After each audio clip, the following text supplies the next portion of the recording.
Assalamualaikum warahmatullahi wabarakatuh. Kami dari kelompok 18. Di sini kami akan menjelaskan tentang analisis break-even point. Sebelumnya, perkenalkan, nama saya Nur Eka Hikmaya Ramadanti beserta teman saya yaitu Nanda Ferdi Maulana. Yang pertama yaitu apa pengertian dari analisis break-even point. Hansen dan Mowen menyatakan bahwa break-even point adalah titik di mana total pendapatan sama dengan nol biaya, titik di mana laba sama dengan nol. Selain itu, break-even point juga dapat diartikan sebagai suatu keadaan di mana sebuah perusahaan tidak memperoleh keuntungan dan juga tidak memperoleh kerugian dari kegiatan operasinya, karena hasil penjualan yang diperoleh perusahaan sama besarnya dengan total biaya yang dikeluarkan oleh perusahaan. Lalu, apa tujuan dari penerapan analisis break-even point? Tujuannya yaitu untuk menentukan volume penjualan dan bauran produk untuk mencapai tingkat laba yang ditargetkan atau laba sebesar 0. Lalu apa saja manfaat dari analisis break-even point? Yang pertama yaitu dasar merencanakan kegiatan operasional dalam usaha mencapai laba tertentu. Yang kedua yaitu dasar untuk mengendalikan aktivitas yang sedang berjalan. Yang ketiga, sebagai bahan pertimbangan untuk menentukan harga jual. Dan yang terakhir yaitu dasar pertimbangan dalam pengambilan.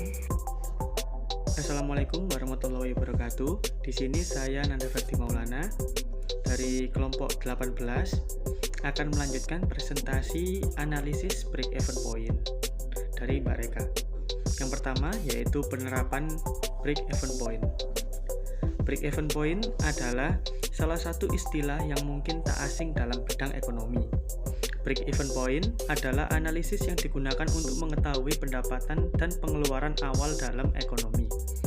Break-even point adalah salah satu konsep analisis keuangan yang paling umum digunakan dan tidak hanya terbatas pada penggunaan ekonomi, tetapi juga dapat digunakan oleh pengusaha, akuntan, perencana keuangan, manajer, dan bahkan pemasar. Analisis break-even point sangat membantu manajemen dalam berbagai hal, misalnya dalam masalah dampak pengurangan biaya tetap terhadap titik impas atau dampak peningkatan harga terhadap laba. Analisis ini sangat berguna bagi manajemen di dalam perencanaan dan pengambilan keputusan.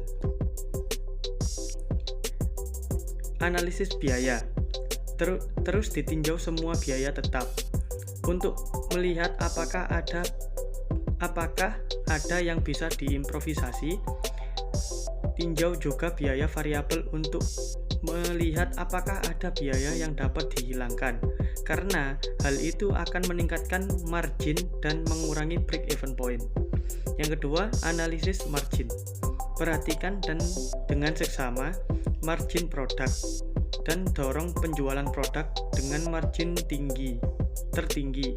Hal ini juga membantu mengurangi break-even point. Yang ketiga yaitu outsourcing. Jika suatu kegiatan melibatkan biaya tetap, pertimbangan untuk mengalihdayakannya atau menggunakan outsourcing agar mengubah menjadi biaya variabel per unit. Yang keempat adalah penetapan harga. Kurangi atau hilangkan penggunaan kupon atau pengurangan harga lainnya, karena hal ini malah meningkatkan break-even point. Hal lain yang perlu dilakukan adalah tingkatkan harga secara bertahap selama dan tersebut bisa diterima oleh pelanggan. Keterbatasan break-even point.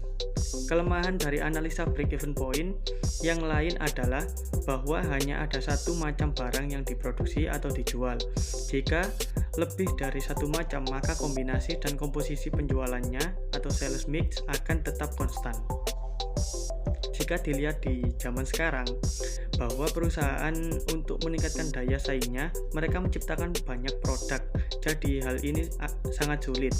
Ada satu asumsi lagi, yaitu harga jual per satuan barang tidak akan mengubah berapapun jumlah satuan barang yang dijual, atau tidak ada perubahan harga secara umum.